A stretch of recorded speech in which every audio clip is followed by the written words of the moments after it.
Subscribe to it. Maulana Muhammad bin Sajjad on social media platforms.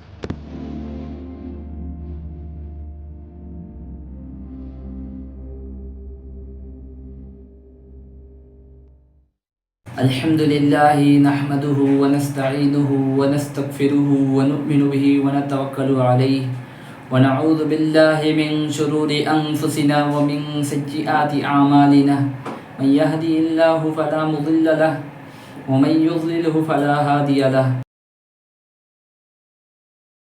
ابھی میں نے قرآن کی سب سے بہترین توحید کو کھول کر بیان کرنے والی آیت کو پڑھا ہے. اس کا خلاصہ یہ ہے کہ اللہ کے سوا کوئی معبود نہیں، نہ بیوی ہے نہ بچے ہیں، نہ کوئی ان کے برابر کا کوئی دوست یا پھر کوئی دشمن، کوئی نہیں، اللہ کے برابر کا کوئی نہیں. اللہ محمد صلی اللہ علیہ وسلم کو کہہ رہے ہیں کہ یہودیوں کو کہو، مشرکوں کو کہو، کافروں کو کہو، عیسائیوں کو کہو، سب کو کہو، عیسائیوں کو خاص طور پر، کہ اللہ کے سوا کوئی معبود نہیں، اللہ صرف ایک ہے اور وہ بھی بے نیاز ہے، کسی کی کوئی ضرورت نہیں ہے، نہ بیوی ہے نہ بچے ہیں، نہ کوئی ان کے برابر کا ہے. اور مسلمانوں کو اللہ تعالیٰ نے کہا، اللہ تعالیٰ یہاں پہ اپنے آپ کو 2 اور 2 4 کی طرح بتا رہا ہے کہ دیکھو میرے متعلق تمہارا ایمان یہ ہونا چاہیے، توحید ہے کہ اللہ کے مد مقابلے کوئی نہیں ہے، اللہ کے برابر کوئی نہیں ہے، نہ نبی ہے نہ رسول ہے نہ انبیاء ہے نہ اولیاء ہے نہ صالحین ہے نہ اللہ کا کوئی نیک بندہ ہے، کوئی نہیں ہے، کوئی نہیں. سب اللہ نے ایک جگہ کہا، سورہ فرقان کی آیت ہے، وَأَنْتُمُ الْفُقَرَاء، تم سب اللہ تعالیٰ کے سامنے بھکاری ہو، بھیک منگے ہو، تمہاری کوئی حیثیت نہیں ہے اللہ تعالیٰ کے سامنے. سارے رسول تو یہی بات سمجھانے آئے نا کہ اللہ کے سوا کوئی شریک نہیں ہے. یہی تو ان کی دعوت تھی، یہی تو ان کا پہلا بول تھا کہ لا الہ الا اللہ، کہہ دو کہ اللہ کے سوا کوئی معبود نہیں. سارے انسان ہیں، اللہ کی مخلوق ہیں، اس سے زیادہ کچھ نہیں. ان کو بھی ساری حاجتیں لگی ہے جو اللہ ہی پوری کرتا ہے. اب جب اللہ مالک ہے تو ظاہر ہے ساری چیزیں غلام ہیں، اللہ کی مخلوق ہے. اگر اللہ خالق ہے تو ساری چیزیں جو ہے اللہ کی مخلوق ہیں.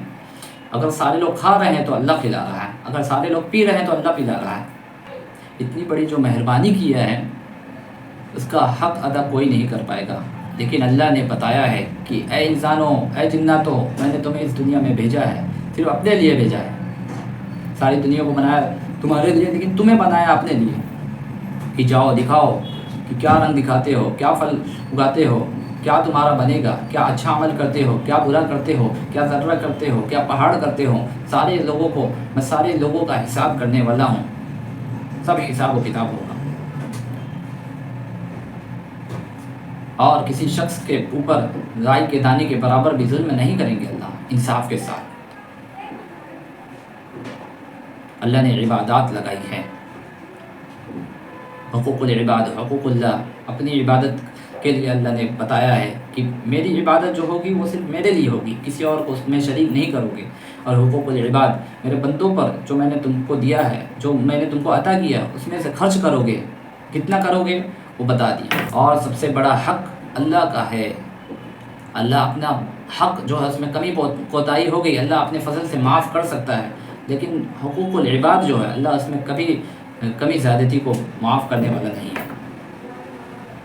مثلا کسی کے اوپر ظلم کیا، کسی کا حق دبایا، کسی کو مارا، کسی کو گالی دیا، کسی کو بڑھ چڑھ کر ظلم کیا، کسی کی غلطی نہیں تھی لیکن اس کو پھر بھی جو ہے اس کے اوپر ظلم کر کے اپنا بدلہ لیا، تو اللہ کیا کرے گا؟ دونوں کو لائے گا اور ترازو میں دونوں کے ظلم کو تولے گا. کون کس پر زیادتی کیا ہے، کون کس میں کمی کی ہے.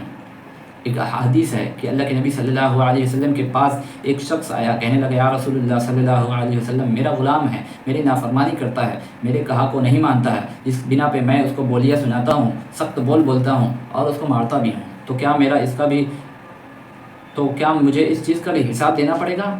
تو آپ صلی اللہ علیہ وسلم نے فرمایا کہ اللہ کے یہاں پر ایک میزان ہے، ایک ترازو ہے. یہ جو تمہارے غلام تمہارا کہنا نہیں مانتے، اللہ ان کہنا نہیں ماننے والی عمل کو بھی تولے گا. اور تم نے جو جس مقدار میں جتنی مارا ہے، ان کو بولیاں سنایا ہے، جس کا پلڑا بھاری ہوگا اللہ اس کے ساتھ انصاف کرے گا. جس کا پلڑا بھاری ہوا، اگر تمہارے ظلم کا پلڑا بھاری ہوا تو تمہارا حساب ہوگا، تمہیں حساب دینا پڑے گا اس چیز کا کہ وہ تمہارے غلام تھے تو تم ایک مقدار میں، ایک صحیح ڈھنگ میں اس کو سمجھاتے۔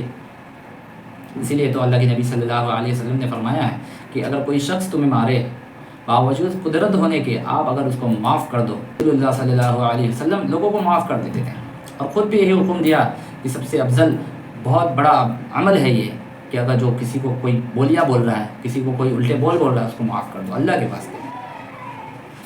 رسول اللہ صلی اللہ علیہ وسلم نے اپنی زندگی سے ہمیں بتایا کہ بدلہ لینے سے بہتر ہے کہ اس کو ہم دعا دے دیں، اللہ ہدایت دے دے گا۔ اس دنیا میں کون کس سے بدلہ لے کر خوش ہے؟ دنیا میں کیا کریں گے؟ چند دن زندگی ہے، مر کے مٹی میں مل جانا ہے، پھر اللہ رب العزت کے سامنے کھڑا ہونا ہے۔ تو اپنے آپ کو، ایک دوسرے کو، اپنے بھائی کو، اپنے ماؤں کو، اپنے بہنوں کو، اپنے باپ کو، سارے لوگوں کو معاف کر دیں، وجہ چاہے جو بھی ہو۔ اس دنیا سے اے اللہ میں نے معاف کیا، مجھے اس سے کوئی بھی مسئلہ نہیں ہے، اس نیت کے ساتھ جو مرے گا وہ بہت ہی سکون کی موت مرے گا، پھر اس کا انشاءاللہ اللہ حشر بھی اچھا کرے گا۔ بات آ رہی تھی اخلاص۔ ایک تو اخلاص وہ ہے جو اللہ کے لیے ہو، اللہ کے سوا کوئی اور دوسرا آ ہی نہیں سکتا۔ مثلا نماز پڑھتے ہیں، نماز پڑھنے کی صرف نیت یہ ہو کہ اللہ کے لیے پڑھ رہا ہوں، اللہ کے سامنے نیت باندھا کھڑا ہوں، اللہ کے لیے قیام ہے، اللہ کے لیے رکوع ہے، اللہ کے لیے سجدہ ہے، ساری چیزیں کس کے لیے ہیں؟ اللہ کے لیے ہے، باقی کوئی اور نہیں آ سکتا۔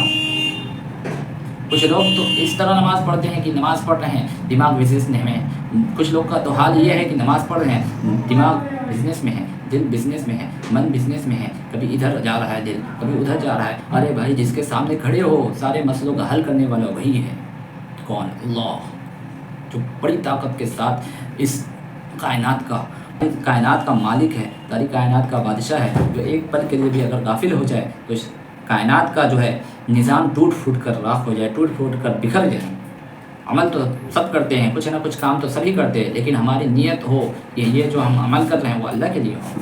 کھانا میں کیسی اللہ کی نیت؟ آپ یہ نیت کر سکتے ہیں میں یہ کھانا کھا رہا ہوں جس سے قوت ملے گی، طاقت ملے گی، اللہ کی دین کی بلندی کے لیے لگاؤں گا، اپنی طاقت کو چلوں گا پھروں گا، لوگوں کو جا کے اللہ اللہ سمجھاؤں گا، اللہ کی عبادت کروں گا، اللہ کا ذکر کروں گا، حلال بزنس کماؤں گا، حلال بزنس کروں گا۔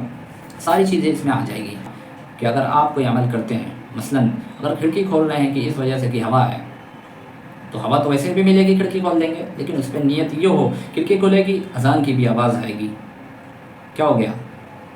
ثواب بھی مل رہا ہے اور کیا مل رہی؟ ہوا بھی مل رہی ہے۔ ویسے کیا مل رہی تھی؟ صرف ہوا مل رہی تھی، اور ثواب کی تو کوئی امید نہیں، دور دور تک۔ اقول قولی ھذا واستغفر اللہ وآخر دعوانا ان الحمد للہ رب